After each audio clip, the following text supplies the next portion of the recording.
You are listening to the ReRACEables podcast. All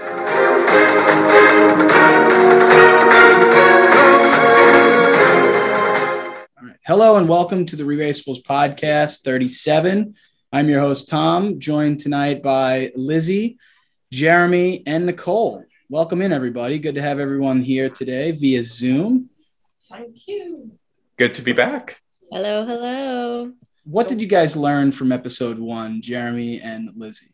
I think they're doing some of these challenges and making it easy on the contestants. Mainly referencing that detour.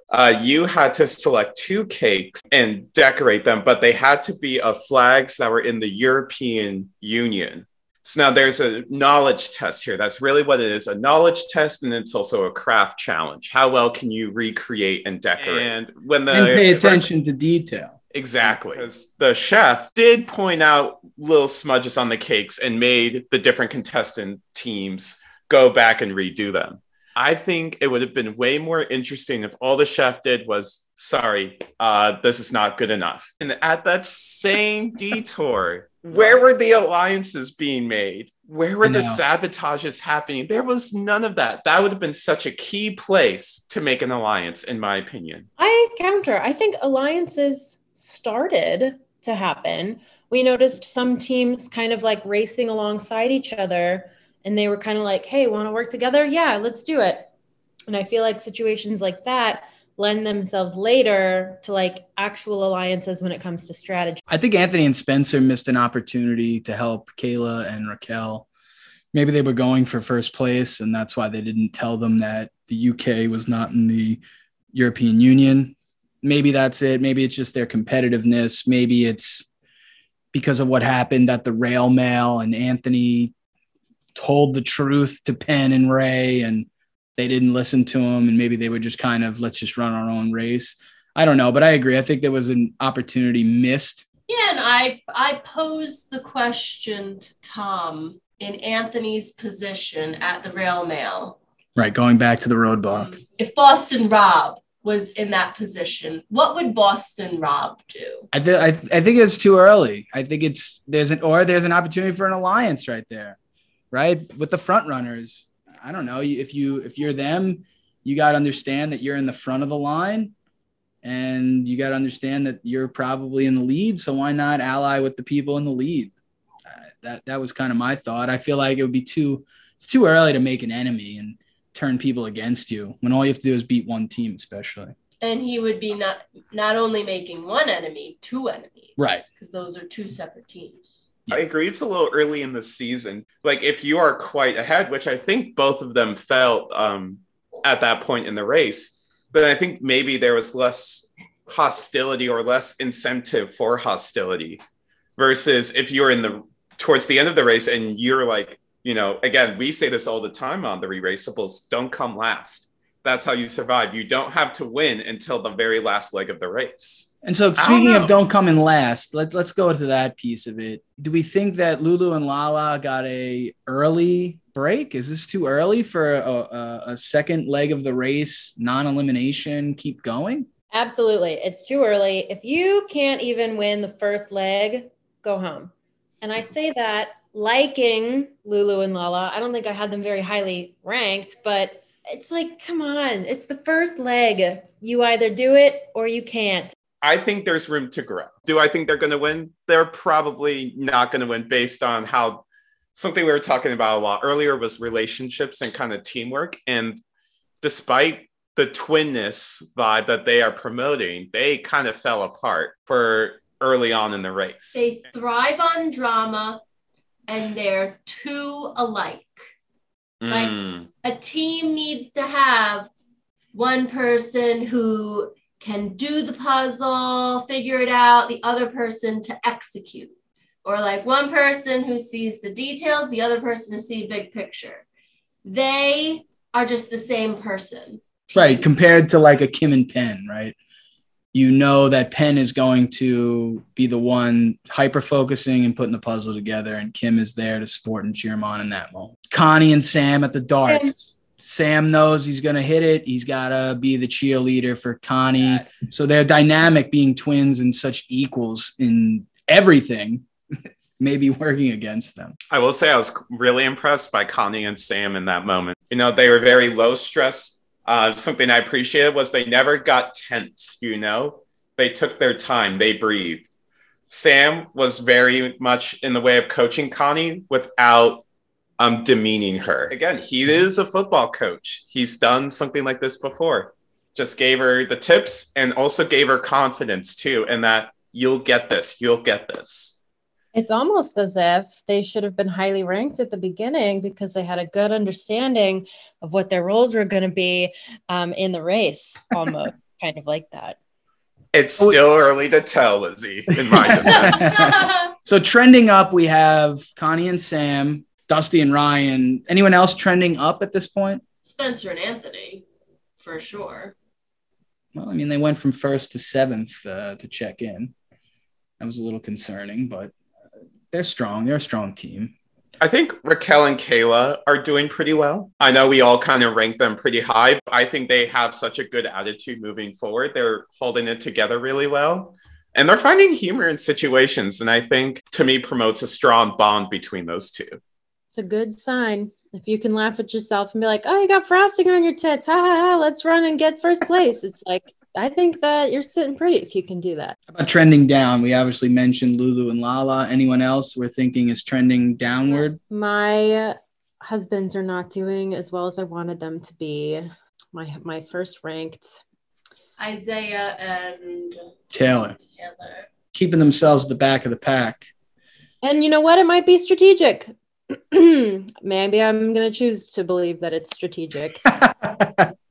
Don't waste all your energy up front when you know you can beat everybody. Save it till the end when you need it. Who do we got not making it into the post-COVID portion of the race to join Mike and Mo? I think it's pretty clear. Lulu Lala. Yeah. I think it could be Lulu Lala. I mean, I'm also still hoping for Caro and Ray. You know, we all kind of we all ranked them down, but we also saw during the first episode, they did a solo interview. And also you could see the red in the eyes from crying and from yelling. You know, maybe it's because they were on a drama-like show, Love Island. I assume it's a show that likes to thrive on drama. Can I pose this dramatic question? Don't we want them to be in the post-COVID legs the most because of their relationship? Just to see what happens. That is because they're the only ones that aren't married or related, or they're the dating couple from reality TV. So this would be fascinating to see them carry over after quarantine and muster the courage to put their relationship back together. Because I think we all agree there's no way they're together, right? But if they make it through, if they did make it through and are functioning as a couple, I'm curious to see what that team dynamic becomes. I think we're going to keep hoping on that one. Or if they break up, no, this would be good television. Wait for this. They break up mid-quarantine, but they both are still money hungry, so they compete as a broken up couple. That would be amazing. On that note, we'll end. We'll pause there. We're going to watch episode 2 of The Amazing Race, and we'll be back on the ReRACEables podcast. Stay with us. Welcome back to the ReRACEables podcast. Finished episode 2, leg 3 of season 33 of the race, and I'm a little speechless. Nicole cried. I believe Lizzie cried. Jeremy and I did not, but maybe Jeremy shed a tear for his rankings. A single tear. Perhaps. Can we just start with the tears? Can we explain why the tears, ladies? I cried twice. Oh, First, just once for me. very emotional today. The first was when, what's the dad's name? Arun. When Arun was like, Yeah. he took all the blame. He Yeah. felt so bad, and then the way she handled it, she was so loving and supportive of this poor guy who clearly failed them. It's pretty clear. It was horrendous, but I felt so bad for him and for her. It was just a nice moment. And then just at the end there, seeing Phil have to tell them that, this exciting once in a lifetime experience sorry, we're going to have to put a pin in that. And we don't know when it's coming back. And to see them back, I don't know. It just struck up emotions.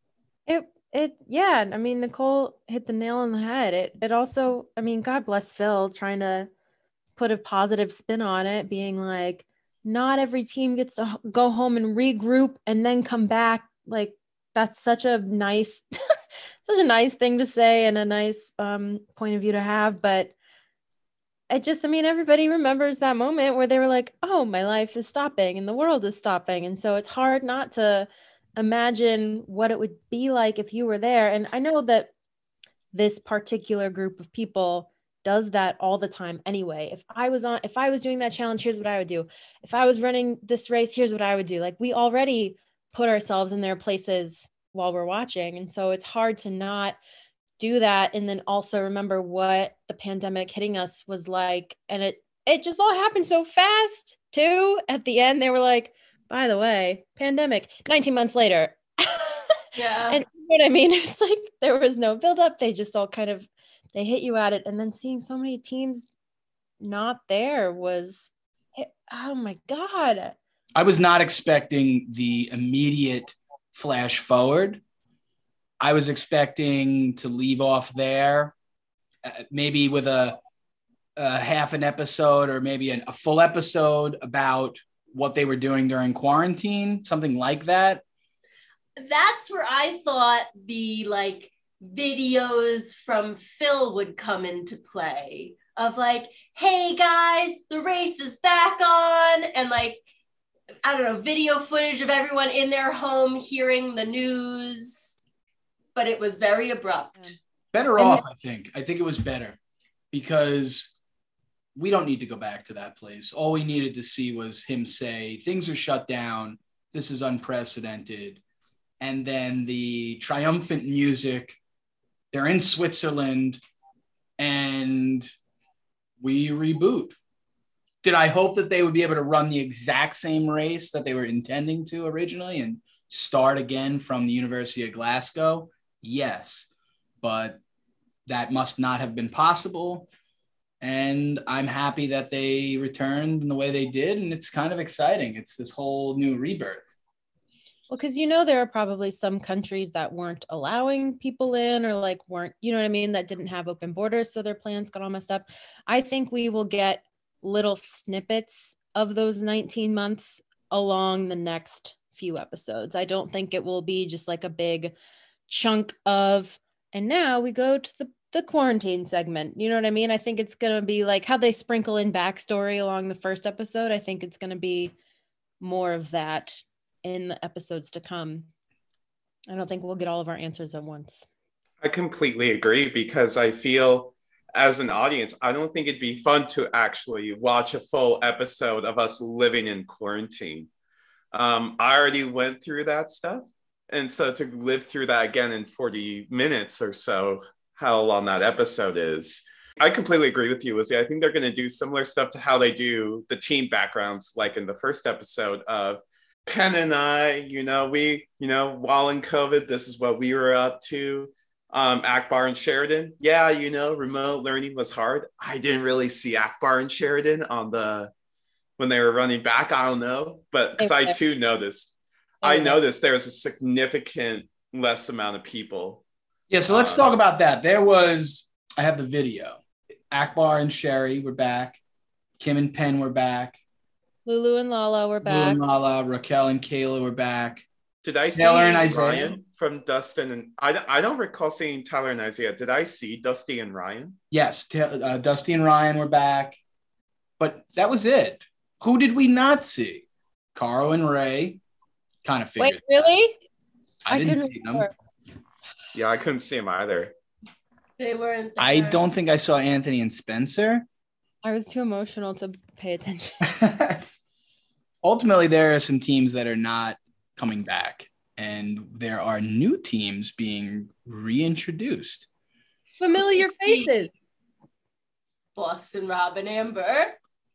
Okay. If that I didn't see that. What? No, she's saying No, who's the two teams, however many teams that are coming back. Oh. If only. Let's I not don't get think up. it's them though. They're not going to bring back teams that were eliminated, right? I don't think so. Honestly, I would not be shocked if the show didn't try to fill in for the extra teams. I feel they're just going to work with the teams that all started the race together. Whatever teams don't come back, great. Less people to compete against. No. No, Jeremy, you missed it, pal. You think it's Did I previous miss it? eliminated teams? Jeremy, What? you missed. They reintroduced a couple new teams to join the race. Where was this in my feed? No, but they said we have a few new familiar faces that will be racing with you. Right. Oh, Yeah, maybe I was think crying they and the do all water in my eyes were past clogging my vision. winners. No, they wouldn't do that, but This is I'm sure fascinating. it's teams that have previously raced. okay, there was only 5 teams that returned. I'm looking at the video now. There's only 5 teams that came back. You ready? Yeah. Dusty and Ryan, Raquel and Kayla, Lulu and Lala, Kim and Penn, and Akbar and Sherry. Those are the only 5. Connie and Sam don't return. No. Anthony and you said Anthony and Spencer are there or no? Nope. Wow. I'm trying to look at the video in slow-mo and see who is there, and Taylor and Isaiah? nope. No. Can't see it. Can't see who'll be back, but they don't bring back eliminated teams. No way, right? You can't have Why Arun do you and say Natalia. that?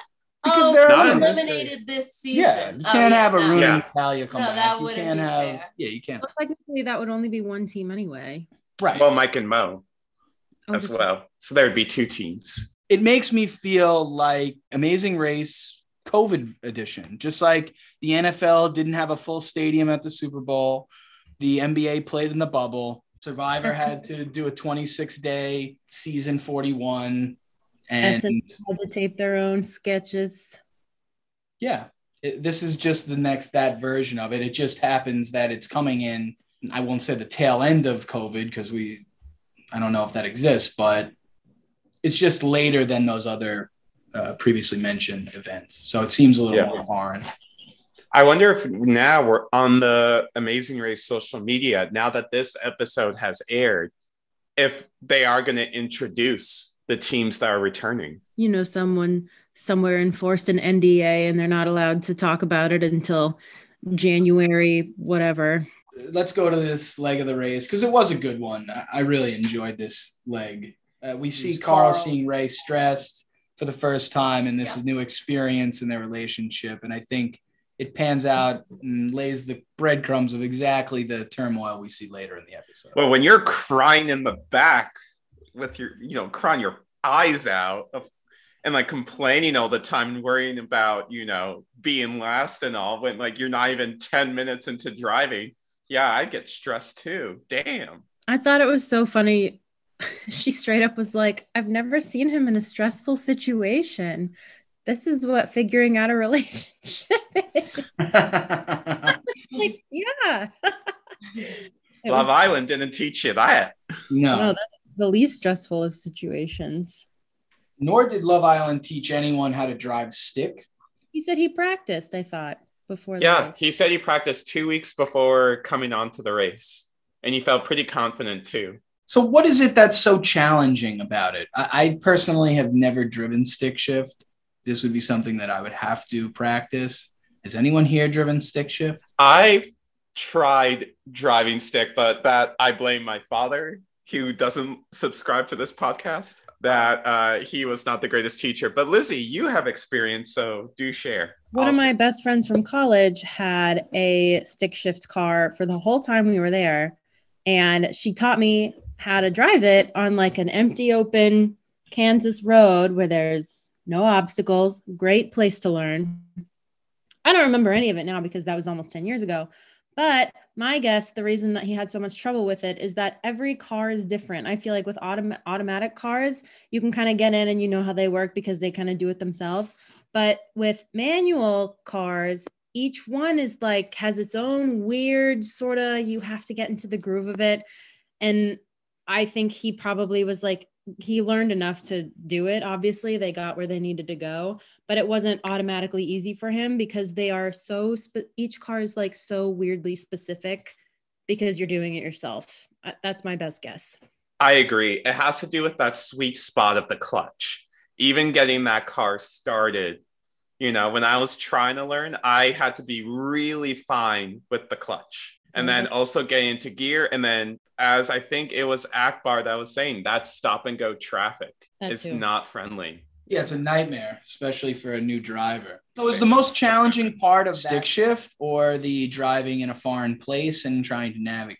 Say the combination. I would group them as one. Yeah, a combination. Because I think, is this their first time actually driving a vehicle in this race? Yeah.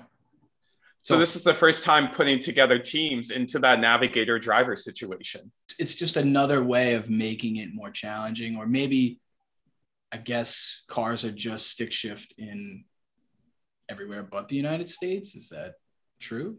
I don't know. I think stick shifts are more popular in Europe, but I can't say for sure. I don't know. I think it's a nice aspect to the race, though. It is a nice challenge because how easy would it be if the cars were automatic? Let's go to the roadblock. Fun roadblock. Who thinks they have this in the bag? Bagpipes. You had to put the bagpipes together using a diagram. There's all these like intricate pieces to it. And then you have to make the one note. Which that was not the same note for everybody. They just made a sound. Well, you had to make a note from what the song was being played. So as long as you hit one of the notes in that song, you're good. For like a certain amount of time, it had to be the whole. Yeah. Yeah. It seemed to be very forgiving. I think of very forgiving. As far as challenges go of hitting that song, I can understand the forgiveness of that. I think there's enough challenge in just assembling the bagpipe and then even being able to get out a note in general. Is it that hard to make noise? I'm not even going to call it a note. Is it hard to make noise with a bagpipe? Because like some of that... It's gotta be. It's harder than it looks. Everyone was just like filling the bag with air and then blowing as hard as they could. And it was you gotta blow and you also gotta squeeze out the air. That's why that pouch is kind of under you, because you also have to squeeze out at the same time. You're not only blowing but squeezing at the same time, simultaneous. And then you're also trying to hit a certain volume, a certain pitch, and you have to again have that breath to hold the note. Nobody failed that part of it. So I think it was just like make sound with it and you pass.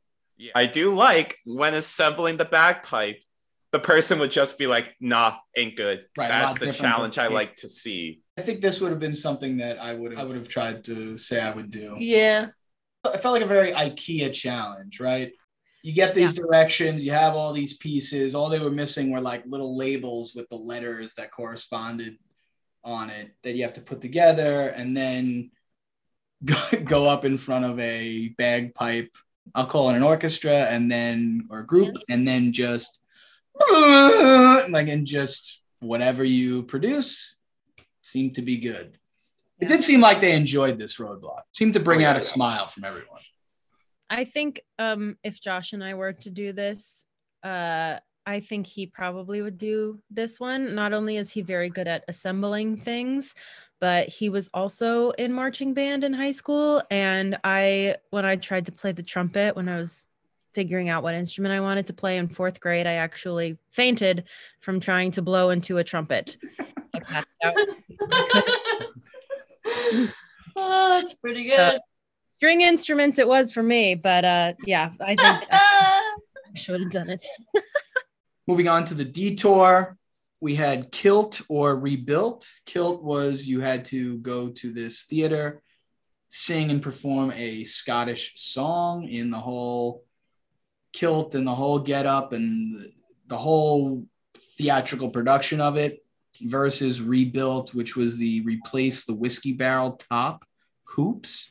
But that was the idea. You had to take apart the barrel and then kind of put it back together. Which one did you think was the better choice, Jeremy? I mean, I think both were good. I wouldn't say there was one ideally better than the other. This was, teams knowing their strength, I feel. Are you definitely a more team that can memorize something? I would say the performance was a little bit more of the mentality. Can you memorize a song and dance and then execute it versus a very practical and labor intensive task? Meaning, can you follow these steps really well and execute them really well? Most of the teams made the right call, except for Arun and Natalia. This will definitely, we could talk about this later. I think Arun and Natalia made the best choice at first, but when they switched, I think they made a really poor decision there. I think the barrels is a better choice. I think we've mentioned this in the past, but the challenge is where you see how the thing is supposed to go and you see your end goal and there are X amount of steps to get to the end goal is always a more surefire bet than just try it until you get it until the person likes it, because that's such a gamble. And did you not get that in the dance though? I don't think it's as cut and dry, because like you said, attitude has a lot to do with it and selling your performance has a lot to do with it. So that depends on how long they've been standing there. I don't know if you noticed, but they switched out children at some point. The redhead was there at the beginning and the little redhead boy was not there at the end. Like, they were there all day. So those people are tired. So does that mean they're going to go easier on you? Does that mean they're not? Whereas with the barrel challenge, it either is right or it's not. So yeah, I think you're right. I think the barrel was more cut and dry, more A, B, C, D, follow this linear path. And the kilt was definitely your performance. And you have to have some sort of musical rhythm, something. And although the barrels were labor intensive, it wasn't like it was unmanageable for two girls to do. Right. Like, they weren't lugging some really heavy, oversized, bulky item. Like, they could roll it. They could put it on the floor and hit the hammer. It's all technique. Yeah. And you even heard Raquel say that, or Kayla. One of them said it didn't look like he was hitting it that hard. And it wasn't about that. And they wouldn't put it on there if it couldn't be done by any competitor. I do want to acknowledge, though, Kim and Penn, who did finish first, they were in the constant lead, and they did choose the performance one. Granted, they have performance background. Right. Is there any better suited challenge for them? I don't think so. I don't think it's as cut and dry, to reuse that term, for which of the detours is better. I truly think it's how well do you know your team's strength? I think it could have gone either way. I think a team could have, if they chose the performance, maybe they could have done better than if they did the barrels. Who knows? It's just, again, a matter of what can your team do better. All right, so we had Kim and Penn, Lulu, Lala, Taylor and Isaiah, Akbar and Sherry do the kilt. I actually thought Taylor and Isaiah were their two YouTube sensation dance flash mob for March in Place, Glasgow, Scottish song. That's why I was. We enjoyed watching all of them, though. Yeah, Kim and Penn were great. They were great. Akbar and Sherry. Yeah, he's got the deepest voice ever. They were great. And the most entertaining was Arun and Natalia. Well, put a pin in them. Let's go to the rebuilt. Arun and Natalia. Which one should they have done? I think they should have stuck to it. The barrels. Lizzie, you agree? Yep, definitely. Because like I said, you just got to do the steps 1, 2, 3. And if you are meticulous and you take your time, which they would have been fine.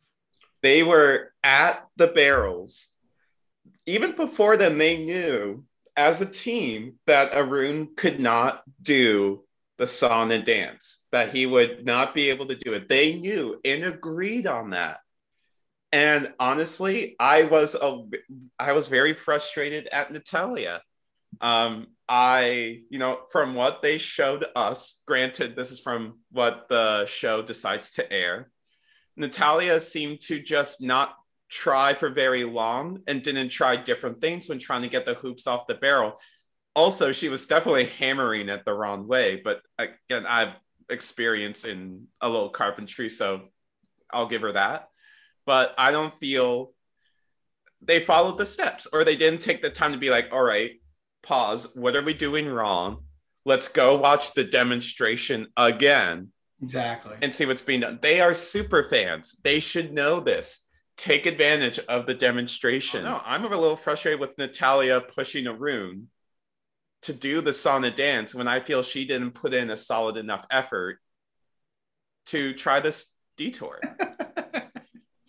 Come on, Natalia, put that solid effort in. What's the matter with you? I agree. If they should know better. Come on, rookie stuff. Yeah, Arun was putting all the blame on himself when really maybe Natalia, she really pushed him, and maybe she shouldn't have. Well, don't forget this too. They thought about switching in the first episode. Do you remember that?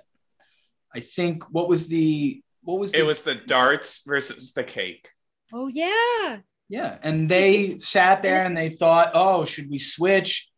So this was kind of a thing in their head from the previous legs. Did being a super fan backfire? I think it might cause you to overthink. Sorry, Lizzie. Go ahead. I think, first of all, it's not their head. It definitely was Natalia's thinking both times. I think Arun was like, we picked the right one. We're going to go ahead and do it. But yeah, I think as super fans, you're like, I know what all of my options are.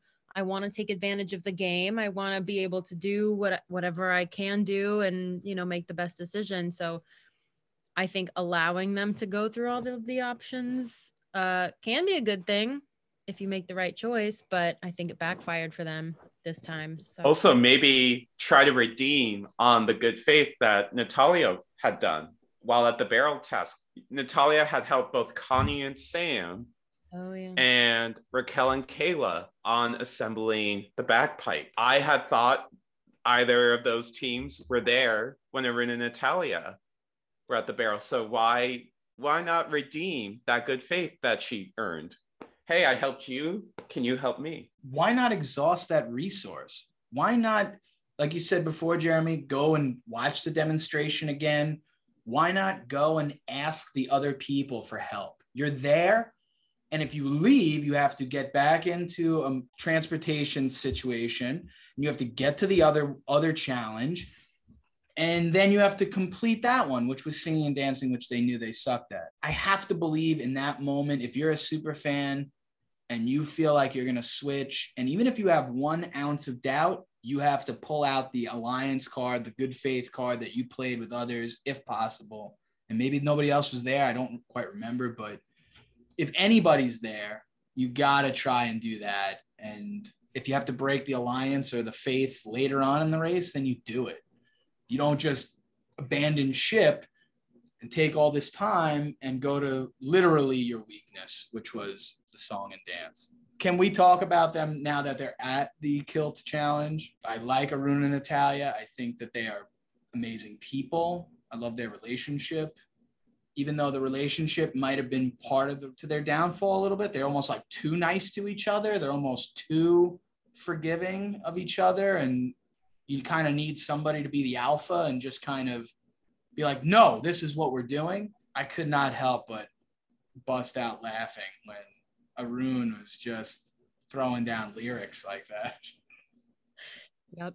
I have them in my good experience category for that reason exactly. I think that I think I said it before, the drive isn't there.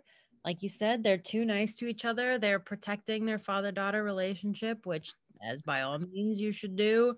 If you're not willing to put everything out on the line for the amazing race, what are you doing there? You're there for a good experience, and that's definitely what they got. They were my number 8 for a reason. Because I didn't have my troosers. Jeremy, your thoughts on their performance? I mean, they tried their best. I liked his big finish. Oh. He was really excited at the end. I kid you not, I was sweating that the guy was going to be like, nah, because he was a little early. But you know the what? judge was very generous at that point. Right. I'm Like, I sure. gotta get this guy out of here. Yeah, I'm sure the judge wanted to go home too. So, you know, they had good energy. I think they brought it as hard as they could. I just can't get over the fact that they were there in the first place. That's where I'm at. They were my number one. I thought they really had it. I think, they're your number one. they were my number one. Somebody else's too. Yeah, I know. So they're in for a surprise when they watch the episode. Oh, Josh. So congrats on power rankings, y'all. It's been a pleasure. And I'll still be around. We knew it was gonna be messy. We knew. What did you miss, Jeremy? What did you miss on? I think I missed on the fact that they're too nice to each other. I think something I didn't realize is how powerful it could be when you have someone who does, in a way, play the alpha. Do I think it's a good dynamic relationship? Not. Maybe not. But having an alpha maybe does, in fact, have a huge influence on getting through these tasks. You know, if you do have someone who is going to be not as good at the task as the other teammate, having that alpha really be that driving force, that's powerful. Seeing how they were too nice to each other, in a way, backfired. And they weren't really up on each other at all, too. Also, it left a little room for indecisiveness, which led to their downfall as well. Okay, so I agree with you, first of all, Jeremy. I think having a good understanding of what the team members' strengths are is very important. And if that comes to like an alpha beta sort of relationship, then so be it. But I raise you this question, and I'm kind of countering myself a little bit. I just kind of want to know what you think. We are seeing Kim and Penn do extremely well. Who do you think is the alpha in that team? Listen, Kim and Penn are my number two, so I'm rooting for them. But I think as far as alpha beta, it's not clear to me. I will give you that. Kim is maybe more of the alpha. Kim's the alpha, in a different way. If you had to pick one, right? I think it's Penn. I think he has more of the driving force, but she makes her thoughts known still, and she's very much a contributing team member, but I think he is more alpha than she is. I think it's interchangeable. Yeah, Tom, because when they were driving, Kim nailed it. Penn never fought back. Penn just read Kim. Kim would give clear direction, and Penn never questioned. There was complete trust there. So then that just goes back to having a good understanding of what your team's strengths are, right? So if you go into the race being like, I am a badass navigator, so when we are in the car, you're behind the wheel, but it's my brain. And when we have an understanding that you're going to listen to me because you have that trust, right? That you started with and that you build on as the race goes on. And I think Kim and Penn are doing that. And I'm really regretting not putting them higher up in my rankings. But I raised the question because I agree with all of you. I thought it was an interesting point after the Arun Natalia observations of where, should they have been more alpha beta? I don't know. Did they need to be? I don't know. Consider going forward in our rankings and future seasons when we go back in seasons 12, 13, whatever, or in future seasons going forward. This music piece, Deo and Trinidad and Tobago in season 32, that was almost what put Gary and D'Angelo out immediately. It definitely knocked Nathan and Cody out. And then at the very end, it did knock them out when you didn't remember the music, right? You had to think of the country and the order it happened. And music seems to be playing a role because it's a big deal everywhere in the world. If singing and performing is at all part of a race, which it seems to be, somebody like Arun just does not have 1 ounce of rhythm in him. And if put in that position, he's going to be cooked. And that's what happened. Carl Ray, Raquel and Kayla, Lulu Lala, Taylor Isaiah, Akbar and Sherry edging them out. And Arun and Natalia are eliminated.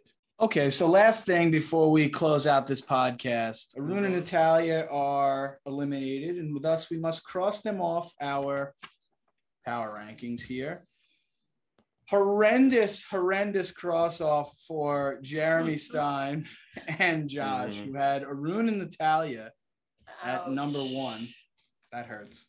Bringing their scores to Jeremy at 62, Josh at 59. Bringing her score to 55. Nice job, Nicole. Thank you. Lizzie also had them at 8, which brings her score down to 47. Nice job, Lizzie. Ooh, what does that feel like? Ooh, it feels good. We're playing golf. That's it. And I had them at 7, also in the good experience category, which brings my score to 49, which keeps Lizzie in first at 47. I'm in second, 49. Nicole, third place, 55. Josh, 59. And Jeremy Stein rounding it out with his first and third ranked teams. Finito. Jeremy, the comeback kid. Listen, where are Kim and Penn on y'all's rankings, huh? I have 4. They're my number 5. Yeah, number 2. Let's go, Kim and Penn. They can win this. They had a strong leg. Yeah, I had them 7th. Josh had them at 9. Well, Jeremy, I think he got pretty lucky, though, because with COVID and the race just took a complete 180. We may have to do power rankings all over again. We might have to take a break from them. I know. What else are we supposed to do? Look at him. He's excited. No, I think we keep them as is and we just move forward with the players that we have. I agree. And I think maybe we should. That's the right call. With the teams that are coming in, you might be allowed to replace the teams that are out on your rankings. Or maybe we just rank but the you new teams. Can't. Or maybe we have separate rankings. I was going to say the exact opposite and say that they should stay out of it, because if they are teams from other seasons that we haven't seen yet, they don't have any business being in our season 33 rankings. I think season 33 cast should be left alone as season 33, and to go in and fiddle with it is going to mess everything up. So I think we should just leave everybody as it is. If anything, we can just smush them down. Do you know what I mean? But then how do we So let's do this maybe. I'm saying treat it like a new list, but we're starting with the numbers that are currently as is right now. But this way it's, let's say for me, Kim and Penn, who is my number 2, if they decided not to come back, then that's my top 3 gone. But then it's not them being knocked out of the race. It's them choosing not to come back to the race, which is not the base of our power rankings. Come on, COVID. We just want to have some power rankings, have some fun with this, watch these teams over the course of the whole thing, and nope, not happening. We'll figure it out. We'll get Josh's opinion. He'll definitely have a good sense of where to go with this. Oh, I was going to say he'll just definitely have an opinion, because that's always true. Well, on that note, we'll come back next week. We'll have a figured out system for this new world of Amazing Race, and who knows what's going to happen and who will be back and who won't. And we'll see what happens. But thank you for joining us. Thank you, Jeremy. Thank you, Lizzie. Thank you, Nicole. I'm Tom. This is the ReRACEables podcast, number 37. Hope you'll join us next week. Until then, the blog has spoken.